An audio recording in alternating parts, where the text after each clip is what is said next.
ધારી તાલુકાના ભાડેર ગામે આવેલ નરસિંહ ભગવાનનું મંદિર. આ મંદિર અતિશય પૌરાણિક મંદિર છે. અહીંયા હજારો લોકો દર્શન કરવા માટે આવતા હોય છે.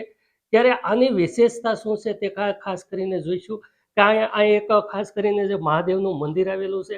આ મંદિર બહુ પૌરાણિક મંદિર છે. તેમજ અહીંયા અન્ય વસ્તુઓ છે, જેમાં રામચંદ્રજી ભગવાન છે તેવા અનેક મંદિરો છે. ત્યાં અહીંયા પૂજા અર્ચના કરવામાં આવે છે. લોકોનું એક આસ્થાનું કેન્દ્ર છે. ત્યારે હજારો લોકો અહીંયા દર્શન કરી અને ધન્યતાઓ અનુભવતા હોય છે. ત્યારે અહીં એક હનુમાનજી મહારાજ સાક્ષાત બિરાજમાન છે. ત્યારે આની વિશે આ ગામના આગેવાન છે તેની સાથે વાત કરીશું. હવે આપનું નામ શું છે, ગામ શું છે અને શું કહીશું અહીંની વિશેષતા વિશે? ધારી તાલુકાનું ભાડેર ગામ, અમરેલી જિલ્લો. અમારા ગામમાં વર્ષો જૂનું, લોકો એમ કહે છે કે 100 વર્ષ પહેલાંનું આ મંદિર છે, નરસિંહ ભગવાનનું મંદિર. અને અહીંયા દર્શનાર્થે ઘણા આજુબાજુના ગામના લોકો આવે છે અને જે કોઈ કાંઈ પણ માનતા માને એની અહીંયા પરિપૂર્ણ થાય છે. અને વર્ષો જૂના હાથી ઉપર લાવેલા બજરંગી દાદાનું મંદિર છે.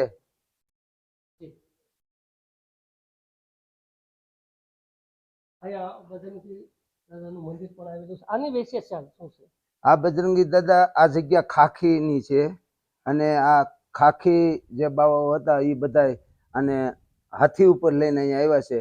આ એ લોકોએ અહીંયા બિરાજમાન કરેલા છે આ દાદાને. ખાસ કરીને અહીંયા ધૂણો એક જોવા મળે છે. આ ધૂણાનું મહત્વ શું છે? ધૂણાનું તો મહત્વ અહીંયા કાયમિક માટે પૂજા થાય છે અને અખંડ ધૂણો છે. આ ધૂણો અહીંયા ચાલુ રહે છે કાયમિક. આ મંદિરની અંદર ક્યાં ક્યાં ભગવાન બિરાજમાન છે? અહીંયા મહાદેવ ભોળાનાથ દાદા છે. આનો ઋતુ વાઇઝ કલર બદલે છે આ શિવલિંગનો. એનું માતમ છે, કાયમિક માટે જેમ ઋતુ ફરે એમ એનો કલર બદલે છે.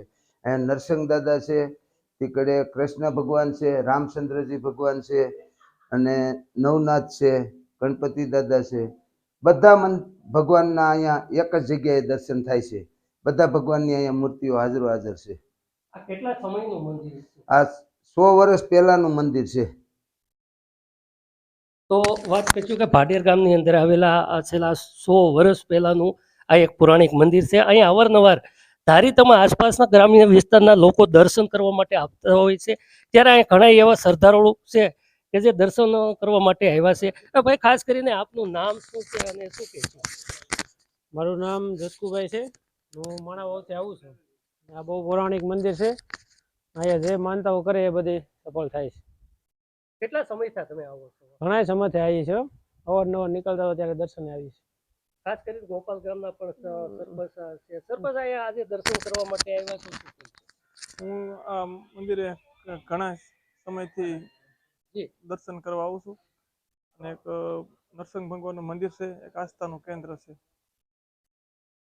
ઓકે, ધન્યવાદ.